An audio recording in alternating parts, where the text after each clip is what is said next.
So can you tell me about yourself and your cultural or family background? Wow. Well, born in England, Yeah. so very British heritage. The reason I was born there was, and I'll go over that story that I just spoke to you just now, was my mother was a member of the ENSA, which is something entertainment group. She was a soprano, she was a singer. She got a degree from the London Royal Academy of Music. And during the war, 1944, she actually joined an entertainment group who travelled out to Italy, to sing to the troops. Yeah. Which was that's what you did during those That's what days. you did, yeah. And I believe she met my father in Italy during that time. Yeah. And they actually got married in Naples in 1944. And and that was towards the end of the year. But my father was regular army. Yeah, okay.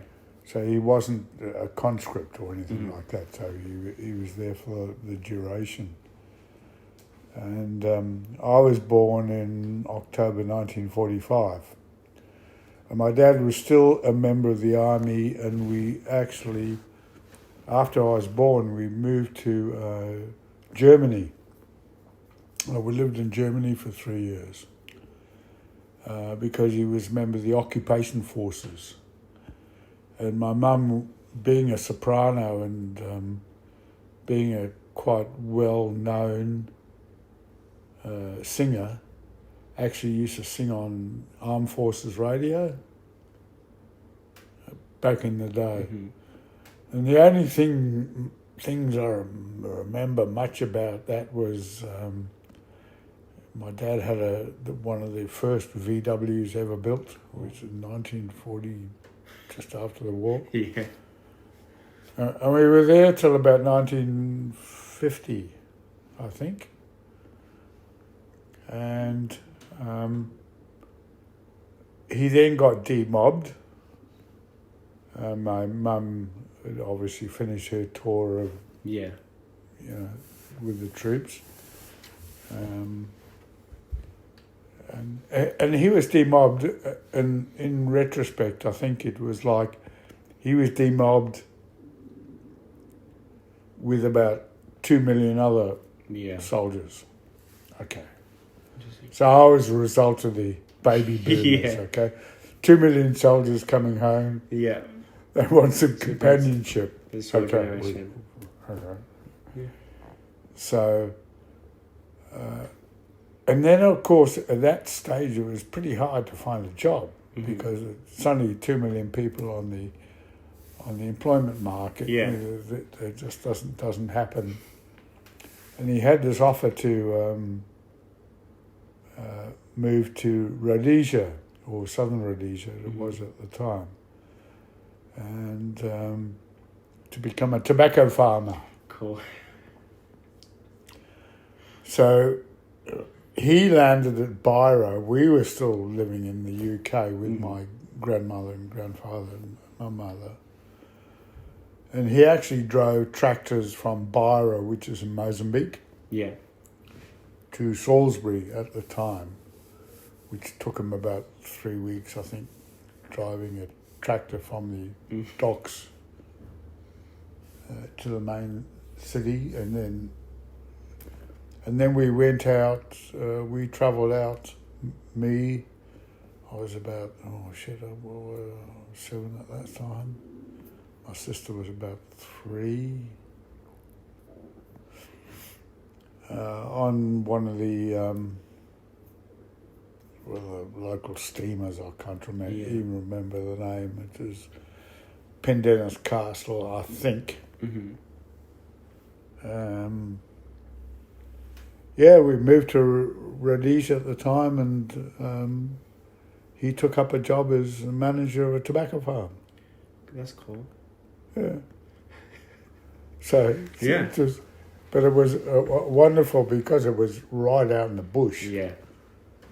So there was, I'd never seen elephants before, or Mm-hmm. kudu, Mm-hmm. or zebras, or anything like that. And round this particular area where we were, which is far away, there was millions of the damn things. You know, there was everything. There's lions, and Mm-hmm. so it's quite an interesting I bet. place to grow up in. But I don't know. Yeah, at the time it was the British Raj thing that if you grew up, you sent your sons to boarding school. Mm-hmm. So by the time I got to about 9, I was sent off to boarding school. Yeah. And how's that? Fucking hated it. Yeah. It's the worst thing I'd ever done. No. And then of course senior school was boarding school as well. Yeah. In Harare, or Salisbury as it was then, it's Harare now. Mm-hmm. And it was, I hated it. You hate it. Oh, absolutely. And I vowed at that stage I would never ever send any of my kids to boarding school, and I didn't. No, you didn't. No. Very grateful for that. No. Didn't go to mum, didn't go to me. Oh no, it was just nasty. So you know, Mm. and then after that, I went to the army. Mm-hmm. You know, if you have flat feet, you can always pound a typewriter. Yeah, that's it. So I did my 6 months induction in the army, and then after that, you had to do every couple of weekends Yeah. for 4 years.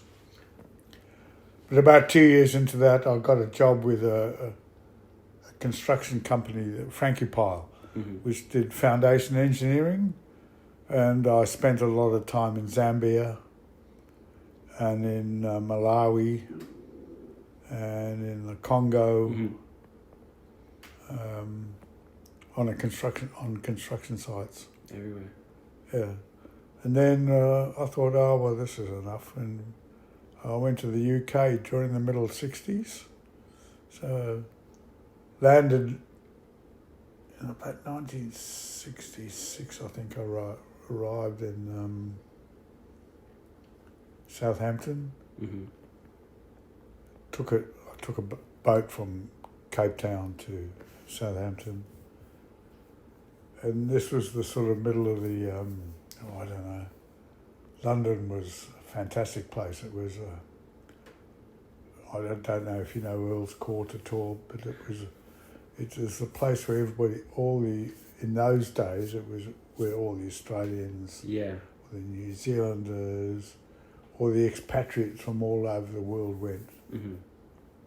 And it was during the time of this sort of, I don't know, Carnaby Street. I don't know if you've seen any of that. Maybe you could look it up. I could look it up, that's right.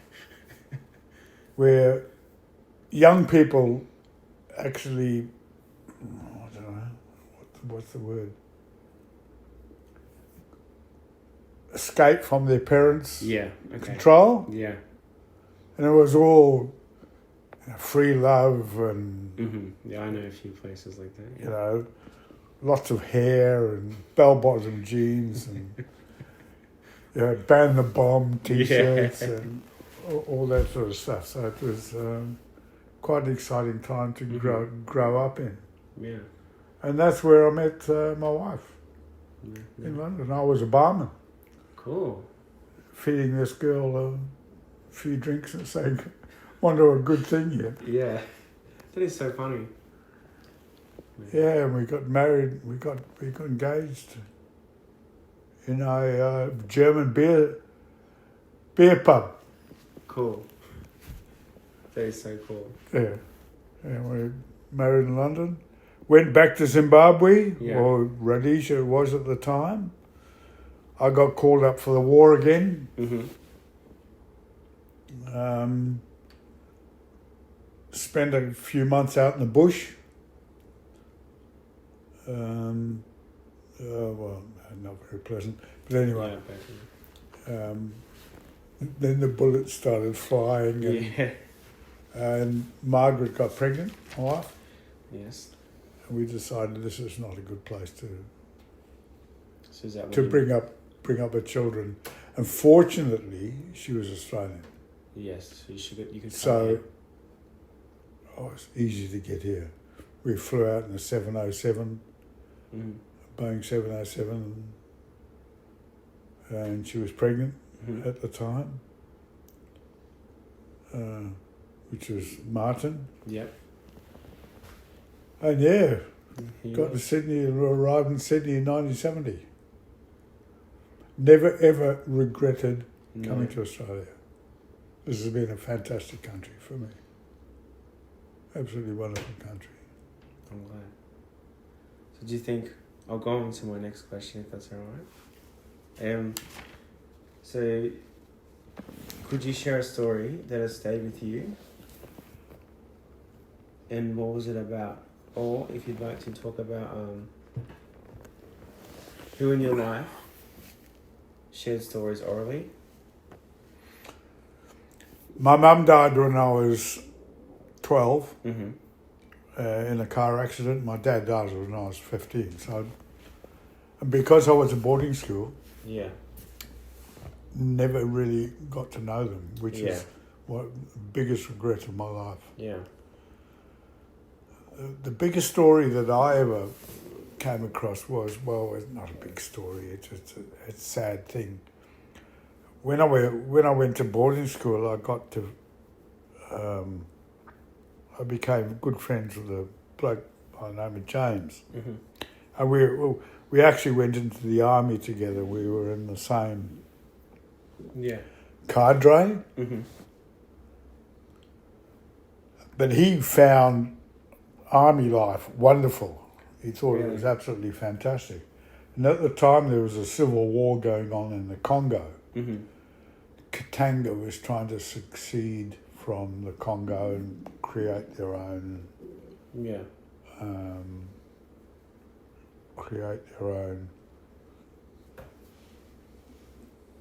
country. And they were looking for mercenaries. So after he'd done his bit in the army, he actually joined the mercenaries, Mad Mike Hoare. I don't know if you've something else you could look up. Who was the colonel of the mercenaries. And he joined them. And I didn't see him for a couple of years after that. But when I was travelling from Zambia, from Lusaka to Cape Town, to get on a boat to the UK, I met him on the same train. Okay, cool. But he used to be a really happy, go lucky, wonderful person. But once he'd been in the mercenaries in the Congo, he and his mate were travelling to I don't know, somewhere in South Africa. I'm not too sure. But he was really, really, really withdrawn. And I had a long talk to his friend,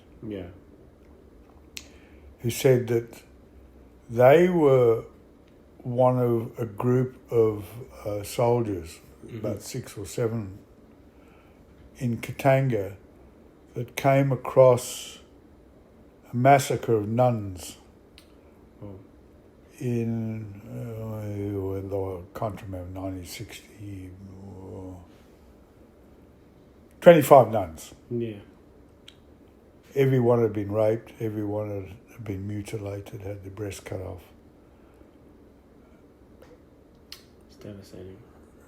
And this is all fact. You can look it up on, And I think it did something to his mind. Yeah, I bet. And I never saw him again after that Mm-hmm. train trip. You know, we sort of waved goodbye. But from that, there was a feeling that, oh shit, the only people that get hurt in war is the innocent. Yeah, that's it. I mean, soldiers expect it. Yeah, You know, that's like your they're job. going- yeah. And so I don't know if that's a story or not, but it was it affected me, and it still affects me today. No, yeah, I think just it's- can't see how people can be so cruel to each other, and you see it happening day after day after day after day after Yeah. day. It doesn't stop. Does it? So I don't know if that's Then I a think story or not. I'm very grateful to hear it. Thank you. I think we can go on and talk about. So, like, do you think something is lost when a story moves from oral storytelling to written form? I think so, because stories are in the now. Yeah. You know, and the other thing with stories is because they come down from other people, they get translated, Yeah, so they can diverge. that's it. Yeah. So you might not get the right story Mhm. that was told. Yeah. It's like those 13 people sitting in a circle, and you say to one person, Yeah. yeah, by the time it gets around the 13, whispers it's again. completely Yeah. different. Yeah, that's so true. Yeah. So how do you feel, or how do you see oral tradition as a form of preserving history or resisting forgetting? In the older cultures, Mhm. or those cultures that haven't come up to scratch. Oh no, that's not a right word. That's right. In the older cultures, they didn't have writing. Mm-hmm. You didn't have a means of transferring information. Yeah. So you had to, so it was stories. So the Aboriginal stories were stories. Yeah. They didn't have writing. Yeah. In Africa, it was the same thing. Mm-hmm. The indigenous people of Africa were, most of the information came down from their parents, Yeah. was via stories. Yeah. And I'm sure the same is the same in where else in the world. Yeah. A lot of artworks and stuff being. Yeah, so it changes as it goes Mhm. down.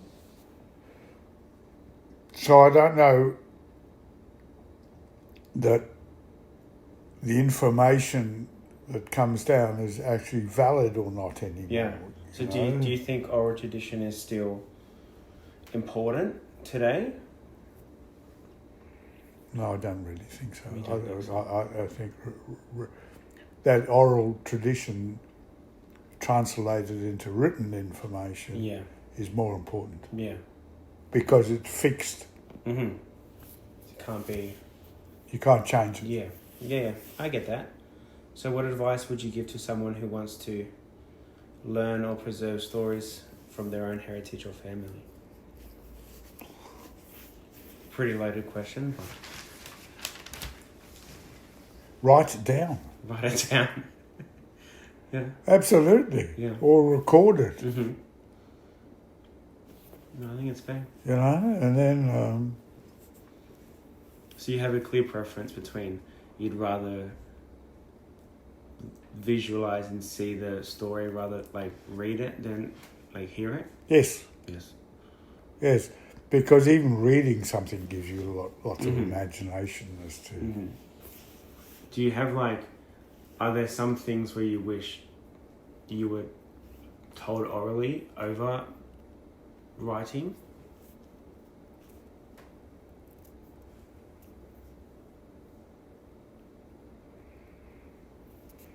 Oh, not really. I mean, my mum used to tell me about her days when she was singing Mm-hmm. on Berlin radio, Yeah. I mean, you can't write that sort of thing down. That's right. Yeah. So, Maybe it's just like the effect it has. mm, Yeah. Depends on like how personal it is. Maybe. yes.